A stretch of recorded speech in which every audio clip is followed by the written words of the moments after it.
And I believe, they wish we can start recording the session now. Yes, I think it's recording. Wonderful. So I wish a very good afternoon and a good evening to everybody present here, including the panel, the students, the parents, the counselors that are here from across India and this part of the world. Welcome. And this is series number 3, yet another first for Next Genius webinars. I believe this is the first time that we have professors from colleges around the US universities coming and presenting to an audience in India virtually or physically. I have yet to see another event which is built around the idea of exploring majors. So kudos to the Next Genius webinars team for coming up with the idea and executing it so well. And I really hope that the students, parents, and counselors present today and in the next few days are going to benefit from listening to A, the counselors on the panel today, and B, listening to the professors as they present their subject matter. Remember, these people are experts. They are the ones who are going to teach you as you go to either their college or other similar colleges. They are going to be talking about what that field entails, who makes a good student in that field, how to develop yourself at college, how is the 3 or 4 year undergraduate degree going to unfold, and what career opportunities await you when you finish. I was just looking through the statistics of the registered students, and I was so interested in seeing that some of the most popular majors are typically not we expected them to be. So I have my phone here and a very interesting pie chart of the registration. And typically in India, and I guess this is a great way to start off today's session as well. Typically in India, you know, it's always engineering, engineering, engineering, which rules. And guess what? That is not the number one major. So I'm very happy to present to you that this weekend, the number one major, the most popular subscribed major is finance. Okay, very interesting. Number 2 is computer science. Number 3 is, surprise, surprise, psychology. So psychology is on the rise. I'm sure Sapna would have enjoyed that coming from the psychology background. Number 4 is data science. And number 5 is engineering. So having provided those insights, I thought that would have been a fantastic springboard to our discussion today. And my name is Neeraj Mandhana. I work as an independent education consultant here in Mumbai. And I am also the founder of the Next Genius Foundation, the Next Genius Scholarship Program, and the Next Genius webinar series that all of you have been enjoying for the last couple of months. It's been a great joy to present these sessions and to have highly esteemed colleagues such as the ones I have on my panel today join us. I always believe that why work with one counselor when you can work with many? And I think today is the perfect embodiment of that idea. Why listen to one counselor when you can listen to 5? So there is a lot of collective wisdom on this panel. And let me go ahead and introduce the panel to the audience today. So we have Sapna Goel, who is the counselor at Mayo College Boys in Ajmer. Hello, Sapna. We have Nitina Dua, who's the school counselor at Shiv Nadar School. Hi, Nitina.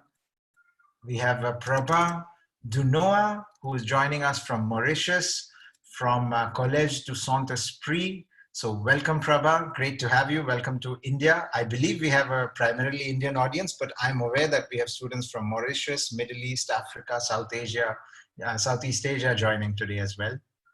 And last but not the least, we have the very prominent Sudarshana Shukla joining us from Cathedral and Connon School in South Mumbai. So welcome to everybody.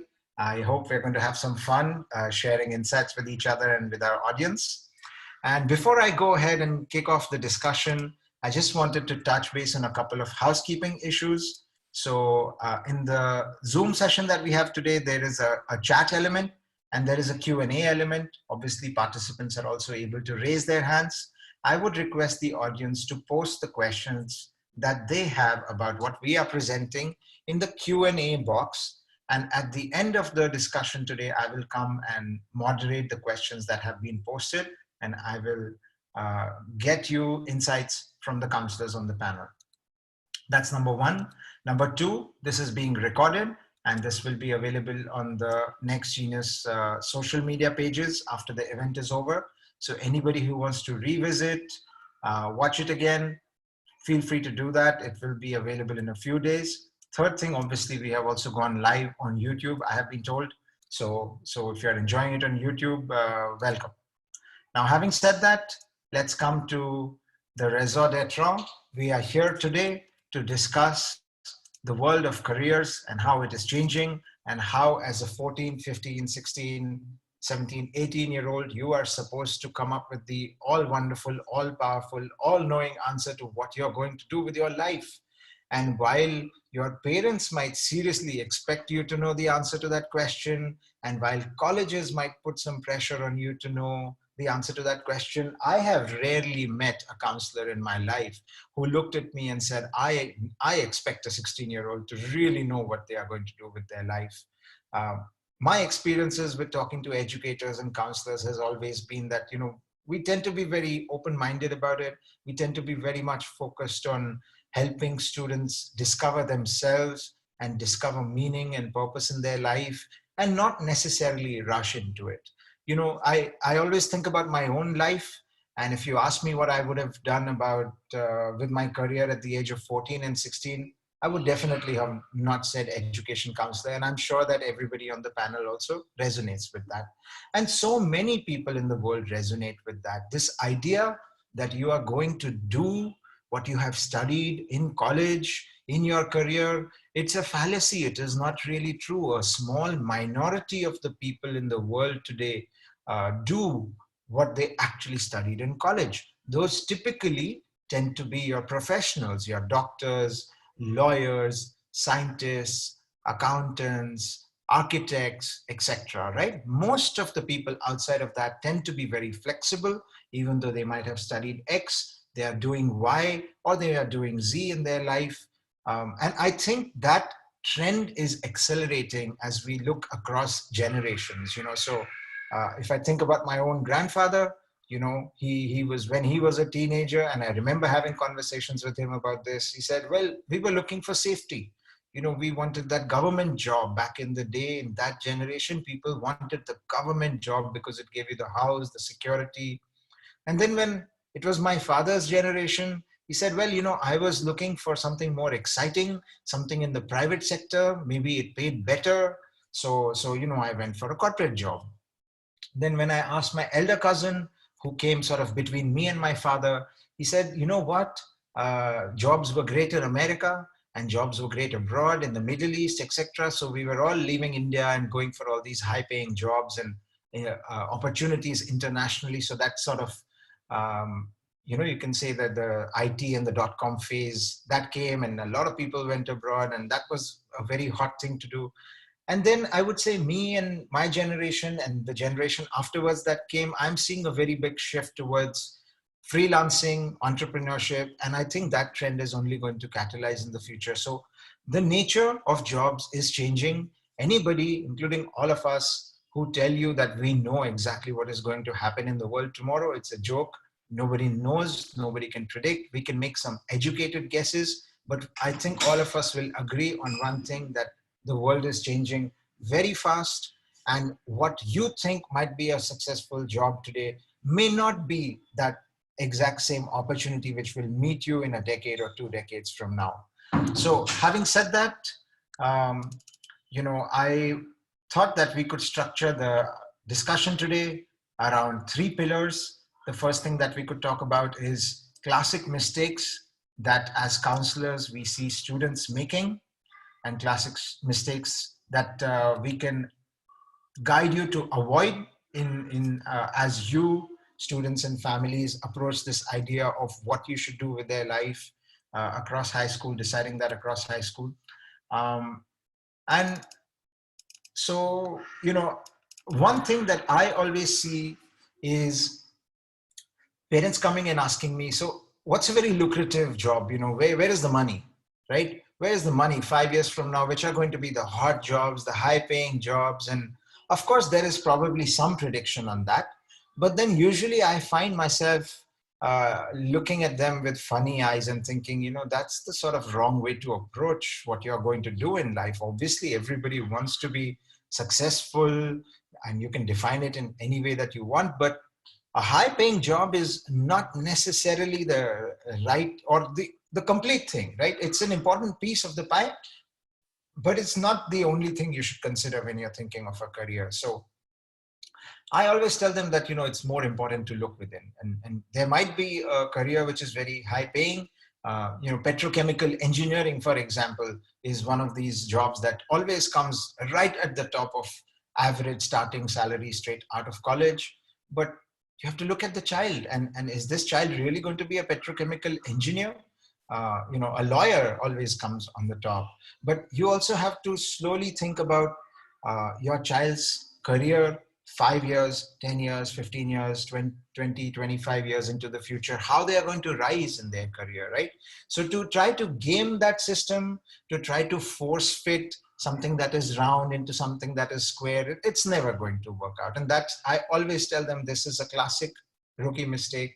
So for anybody who's thinking, yes, this is the way to go, my comment would be, this is only a part of the puzzle. It's not the whole puzzle. And let's unravel some other pieces of the puzzle. I feel like I have been dominating the limelight here. So let's bring in Shukla ma'am to hear any comments from her on the classic mistakes that she sees with students. Thank you, Neeraj, for that very generous introduction. And it is absolutely my pleasure and privilege to be a part of this panel. I feel like, the classic mistake that I have often seen is how parents influence their dreams and aspirations and live their dreams through their child's life. And so I feel like every child has their own strength and weakness, and if the parent can let that understanding be of primary importance, rather than putting any kind of pressure on them to perform or to follow a certain track. I call it the "you're my only heir" syndrome, actually. When a parent says, this is our business, it's our family business, we started it 100 years ago, and there's nobody else after you to take this forward, and we're doing so well. So emotionally, you're already influencing your child to think in a certain direction, and respecting that wish that the parent may have. Students may actually have a talent which can add value to that business from a different perspective a few years later, or eventually, because now all businesses are looking not in the traditional way, but they're looking, you can approach it in different ways, you can develop it in different ways, you can grow it in different ways, you can diversify it in different ways. So my urge to, parents who are family businesses and are kind of nudging their kids to go in a certain direction would be to identify your child, help your child identify their strength and nurture that and allow that to grow. And eventually it will either bear fruit in an independent entrepreneurship that the child may end up doing their own business, which may be better than yours, or they may just add a different value to your existing business and propel it forward. So I think these are some of the myths where I feel that, it's a traditional way to follow, right? That I did what my dad did, so I expect you to do what I did, that kind of thing, or what my mom did. Yeah, it's so common to see that, right? The family full of lawyers, the family full of doctors. I think we all have seen both parents are doctors, and therefore the child wants to be a doctor. And many a times it's the dream of the parents. Many a times it's a sort of family legacy, like you pointed out. Sometimes I also see it's just, well, we don't know anything else better, right? This is the field we know about, and this is what we can guide our children about. Unless you guys can do a better job, they are going to do this. So definitely, thanks so much for sharing that insight. And I think students and parents, listen very carefully. Those are pearls of wisdom there. If you're coming from a certain family where everybody does X, ask them, how is this world changing? And really reflect if it aligns with you or not, right? let's go to Prabha. Let's hear something from a very different perspective. Prabha, how are kids and families misbehaving themselves when it comes to choosing their careers? A classic faux pas that you have seen. Thank you for the introduction, first of all, Neeraj. Very good afternoon to all panelists, to all the attendees, especially to all students who have joined us this afternoon. So I would like to talk about the fact that our young people tend to follow their friends in the choice of their majors, in the choice of their careers. And first of all, I would like to say that following friends, peer pressure can have a positive influence as well as a negative influence. But since we are talking about the mistakes here, so let's have a look at the negative aspect of it. We all know that young people are living in a world where there are so many opportunities, might be too many opportunities. And the world is changing so rapidly that they find themselves really at a loss when it comes to choosing a course, choosing a career. Also, there are many of the young people who have not given a serious thought of what is out there for me after high school. And also, we adults have noticed that the last years of high school, they are the years where the students tend to bond. And one of the aspects of bonding is that they want to have something in common and they don't want to be left alone. So if they find that most of their friends are going in for some course, so it's just, let me also be in the group. However, we've got to be very careful. We've got to, let's say, I would say, mind you, if you have simply been following the friends, this might have very negative impacts on you, because after some time you might be asking yourself, is that really me? Is that really for me? And there are so many disadvantages that will come out of it, both for the student as well as the parents. There, the student might feel very unhappy after having chosen something by simply following the friends. This is definitely going to lead to unhappiness, even to severe depression. So we've got to be extremely careful. It's good to be with friends, but provided we are making the choice in a very structured framework and having, let's say, an exposure to the right people who can give us the right guidance. Thank you. Very simple, but very powerful, and I think quite widely impactful message. Many students are not sure of what they want to do. Either they have not been guided. So in the absence of any direction, they tend to follow their friends to the similar destination as their, friends or best friends are going to. So obviously, if you don't know what you're doing and you're not sure of where you're going, it's human nature to follow their best friends to, hey, where are you going? Oh, you're going to apply for engineering. All right, I'll apply as well. And then later you might, what if you have a falling out with that friend? What if you later realize that, you followed your friend to the wrong destination and you start blaming them for, bringing you to that destination, and you start feeling unhappy over there. So for students who are listening, this is a very simple message. Don't blindly follow your friends, right? Think carefully, discover yourself, find what aligns with you. It's understandable that you're finishing school and you don't want to leave your friends behind. You've been sort of in this big boat together all of these years, and now everybody's taking a little dinghy and going in different directions, and you don't want to be separated from them. But this is a time in your life when you really have to come into your own element. You have to start focusing on yourself and really find your own element. Don't necessarily just stick to your friend in the absence of direction and guidance. So very important point, Prabha. Thank you so much for that. Let's see if Sapna has something different and something interesting for us.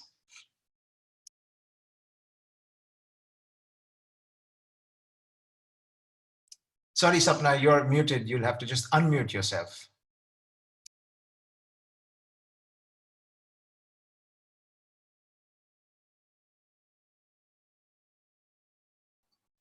Am I audible now?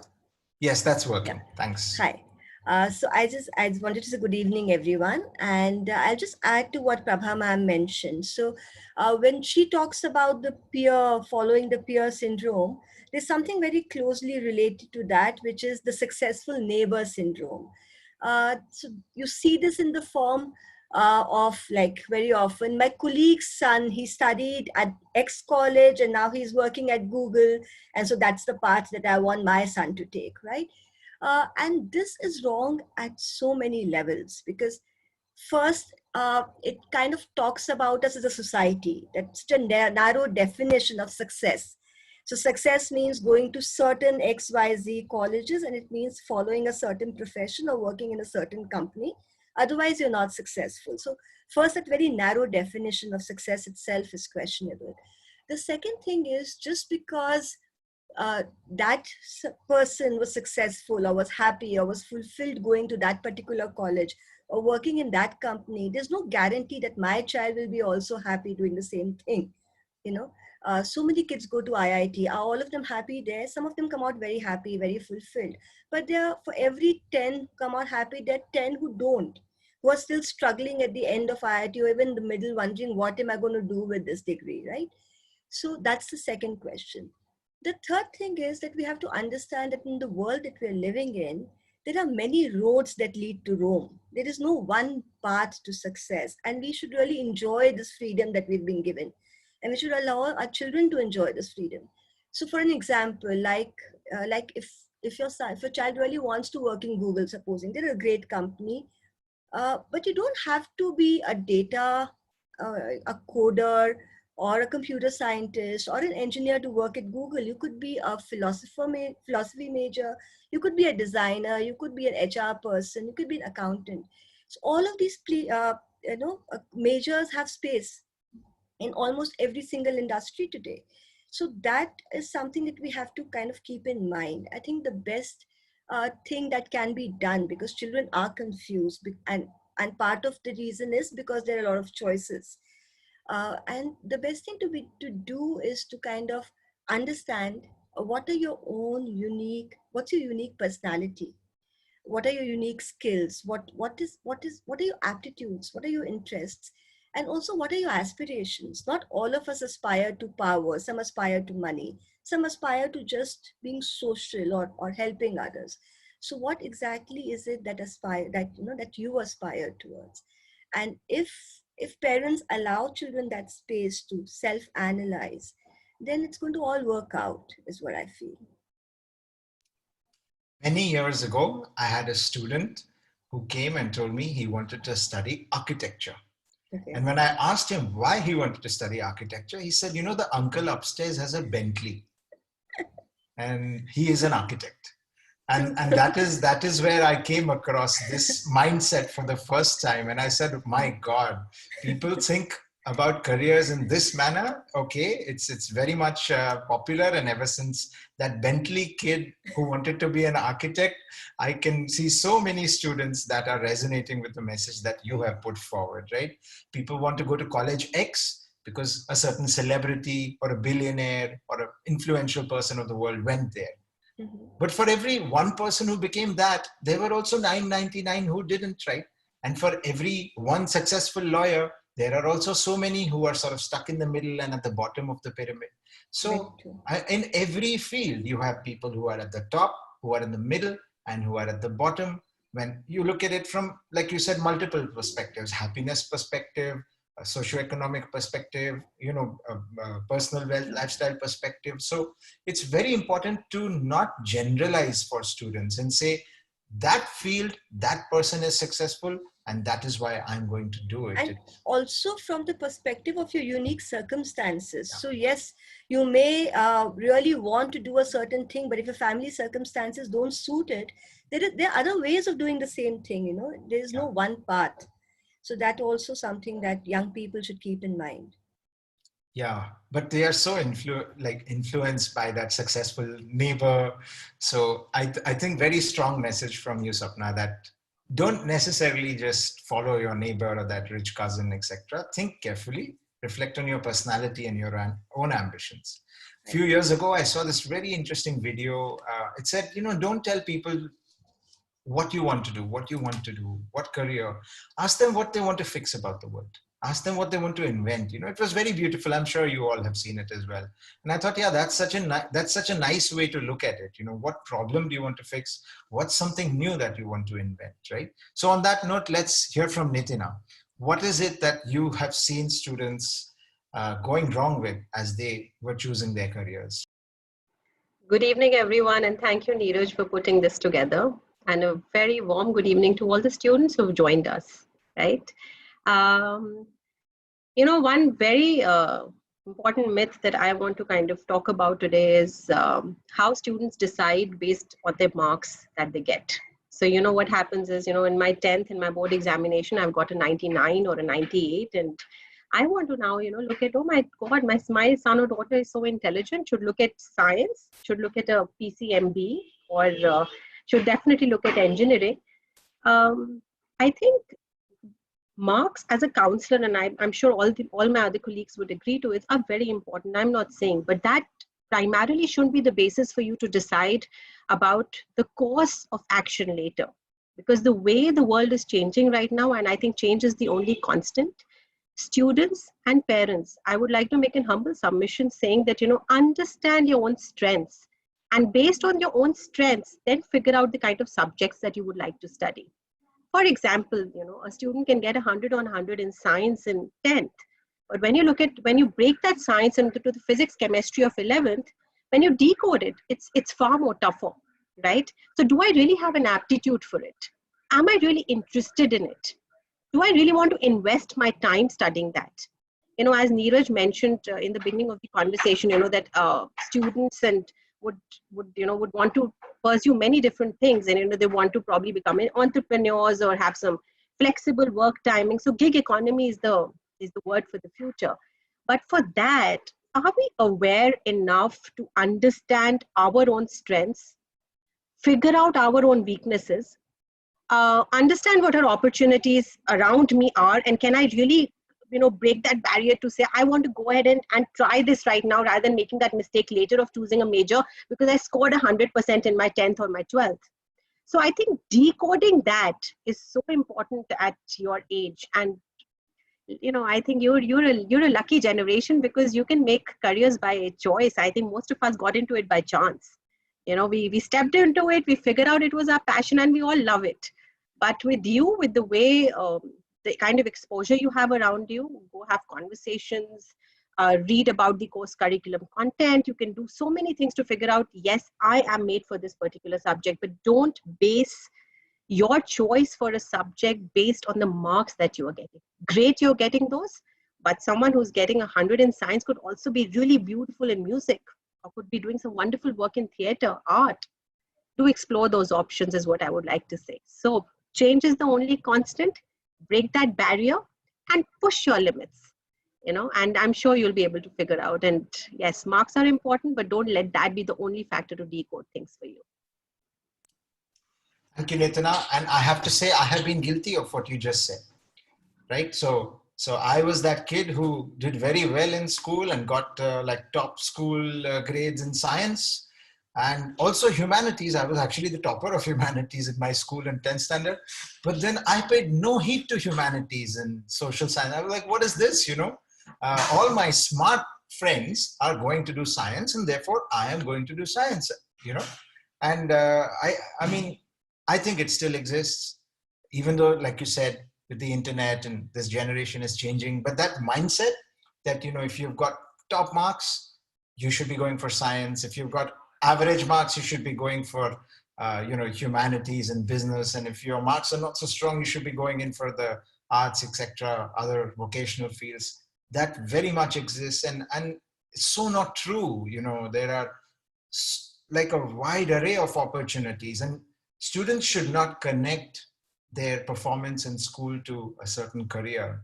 And I'm so glad we have done this, and it's recorded, and students and families have access to these classic myths and mistakes that all of us have seen. It's so much wisdom presented to them in 15-20 minutes. I hope that more and more people will watch this in the future. So we've spoken about problems and things that are going wrong. I would love it if each and everyone suggested one way in which students could choose their career, or one strategy that will help them choose the direction and themselves, getting to know themselves and choosing their direction. So maybe we can start with Sudarshana Madam again. Let me. Sure. If I were to pick one thing, one piece of advice with my experience over years, I would say, as far as possible, follow some, do some job shadowing, do some unpaid internships, meet people and engage with them, and understand what the soft skills requirements are. Like everyone has been saying, it's not about the marks, but it's about, how you can connect with it. And, if you can use an alumni network to be able to set up a database of opportunities, and then present it to the students from grade 8 onwards, and anyone who wishes to explore a specific area of their skill set can voluntarily job shadow there, or intern with do an unpaid internship with somebody. And in our school, we have that. We have a database of rich alumni who have offered their services and opened their doors. And, even by method of elimination. So you may attend something, you may go to a law office and realize that you can't see yourself reading copious volumes of notes. And you'd rather do something in person, and you'd rather be interactive with somebody, and whereas some other person who loves reading and is not such a people's person may quite enjoy being in the back end doing research and producing papers for the same law firm. So I feel like, and here I can't help but using an example of one of our senior alumnus, and what he did was went to UPenn, did econ major. And when he came back again, there was, this tremendous parental pressure of, you have to make money, you have to have a certain kind of job. So you remain in that elitist bubble where you go from a school like ours to UPenn to an Ivy League, and then, you come back and you're expected to have a certain salary and a certain kind of a job profile. And, after a point, if you're not cut out for that, and you've just done it because it's obligatory for you to do it, you reach a point when you burn out. You reach a point when you say, you just raise your hands and say, this is it. I'm not going to do what I'm doing. And so this is precisely what this young man did. And he started his music school. So he actually started a school for music about, I think, 6 or 7 years ago. And it was just teaching instrumental music to students. And with that, he has today set up a degree giving school, which actually gives you a bachelor's in music, and is recognized throughout. So I feel like, he followed his passion, and he offered to students what traditional degrees didn't offer. There are so many musicians out here who are looking for a degree, and all of us believe that you should at least have a bachelor's degree somewhere along, and he just realized the need for that in our, Asian or Indian system, that a bachelor's degree is an important thing to acquire, a basic degree to acquire, and he set it up. And who would have known that an econ major who had no, no idea, I'm sure his parents also didn't think, neither did he think when he was in school, that he would open up a music school. And it's grown in leaps and bounds. And I always call him as a mentor for our students to say, share your story. And we have several such stories. So, here's going back to what Nitina also said, that recognize your strengths and, work on the opportunities that are available to you, and explore literally the opportunities that are existing today did not exist even 4 or 5 years ago. And so I think what we're preparing our students for right now is skill sets to adapt to different profiles of jobs for the future. That's such a great story. And it reminds us that focus on yourself, get rid of the drama and the expectations. Young people feel so much pressure to deliver on so many fronts. Like you mentioned, going from this school to the Ivy League to maybe having that kind of job. And when you were telling that story, I was thinking, you know what, there's a happy ending here. And this kid, I'm sure, has had phenomenal success, right? Because it's when you come into your element and you're happy on the inside, you're most likely to be successful on the outside, right? Because things are in flow and you're working 28 hours a day, no problem, and you're happy. It doesn't feel like work because you're having fun. So that, I always see this with the kids who have seen too much of Suits and then come and tell me that they want to be a lawyer. And then I just look at them and go, wait, have you been watching Suits of late? And they're like, yeah. And that's why I want to be a lawyer. So, then you go to the law firm for an internship and job shadow. And then you realize, my God, I hate lawyers and I don't want to read, and no way am I going to be a lawyer. So that eliminating by experiencing is such a beautiful thing. And I wish more young people had access to such opportunities. Okay, let's hear from Nitina. Any words of advice on how to go about choosing your career?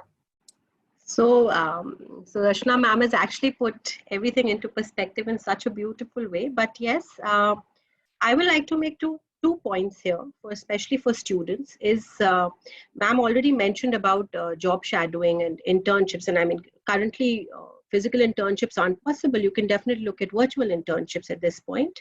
But a journey, 2 points that I like to make is a journey from the known to the unknown. Understand yourself first. Once you understand what do you really have as strength, and figure that out, within yourself, and then make a journey to the unknown. Start having conversations with people in the industry of the field that you're interested in. You will understand what exists around you. And if you'll understand the element that, am I interested in this as a job, or am I really interested in this as a career? If not, get into the path of unknown, right? Go in for virtual internships. First of all, start writing a resume for yourself to figure out, all right, what all have I really done so far for myself, and what all really do I need to do to get there, right? I think things like that are extremely important. The second point is upskilling yourself. Am I a person, if I have identified what I really need to do, am I really getting out of my comfort zone to see, am I making a difference to the community around me, or to the society by large around me, right? If you identify that bit and start working, on that particular passion, then you will actually be very happy working those, 24 hours in a day and not really find that as a job. So stop fulfilling someone else's aspirations, identify your strengths, also figure out your weaknesses, upskill yourself. What data says? Data says that your generation will actually make a shift of 7 careers, not 7 jobs.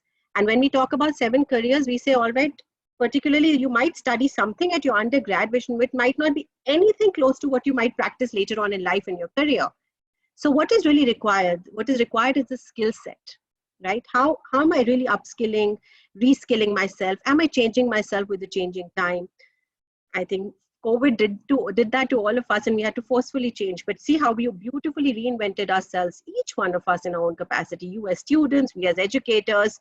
And I think we all are kind of learning to understand that transformation is so important. So yes, those are the things that I like to put. Very useful message, because what I find is many times we, as grown-ups in the world, expects the student to know everything about the world of careers. And how do we suddenly expect a 16-year-old to know everything about all the careers out there and make an educated decision? So a brilliant thing that a student can do is build skills and talk to grown-ups and friends of the family, cousins, neighbors, etc. That what is your world all about? Tell me more about it, and then make an informed decision. Super. Prabha, any comments, any words of advice for our audience on how to choose a career? Yes, so first of all, I would like to say a big thank you to Nitina and Sudarshana Mom for their contribution. So I would like to talk about the contribution that is brought about by online research and linked to this, the university department research.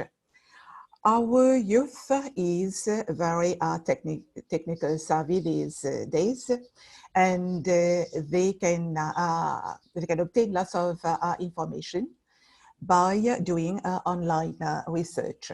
So we have got lots of platforms where we can get the information about careers. We've got the staffing company websites.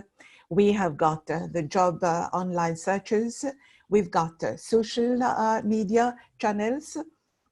And these platforms give us the opportunity to have the information about what is a career, knowing everything about the career, look up all the occupational profiles with people who can answer about, they can talk about the careers.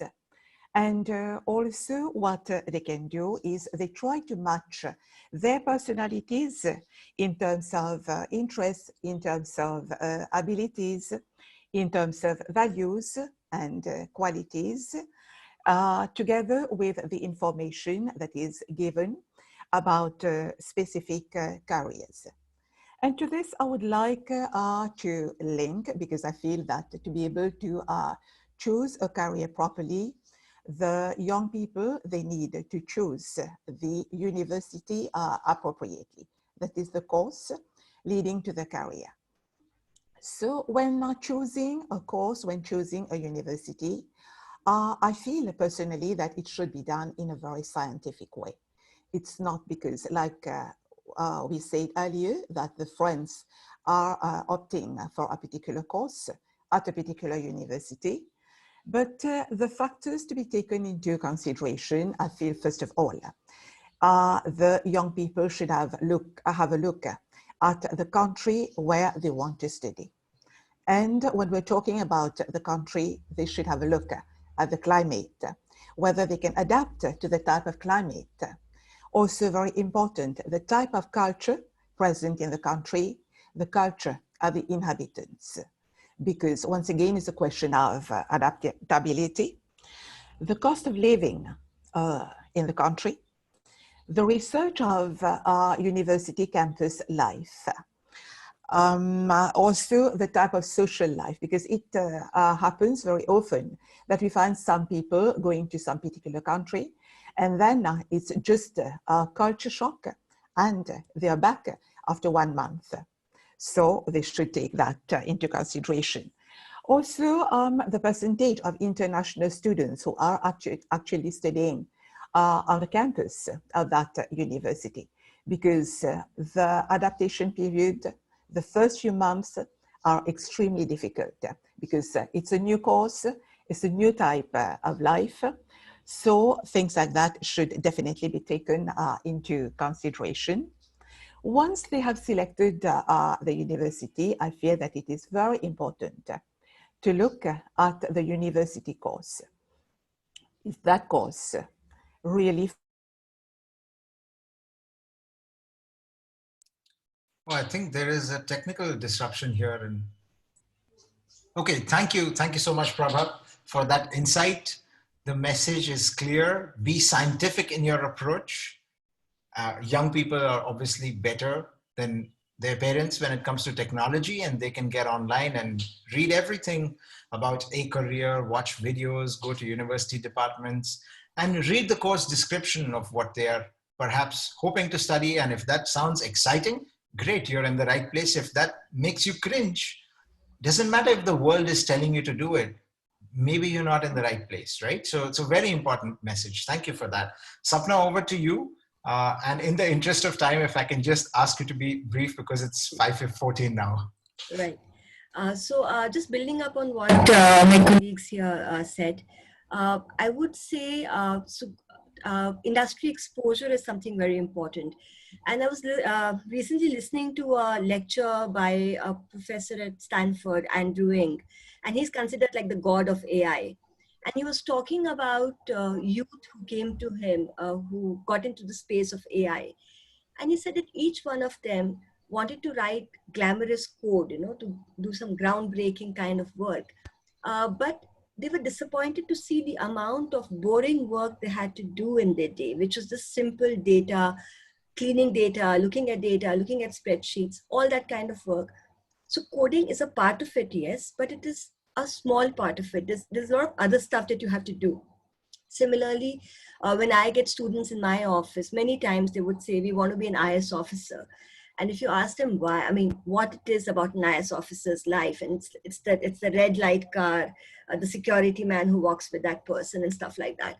But nobody really has seen the dusty files that the person goes through the whole day, the village stops, the line of complainants the whole day. So basically trying to understand what the industry that you're stepping into really means.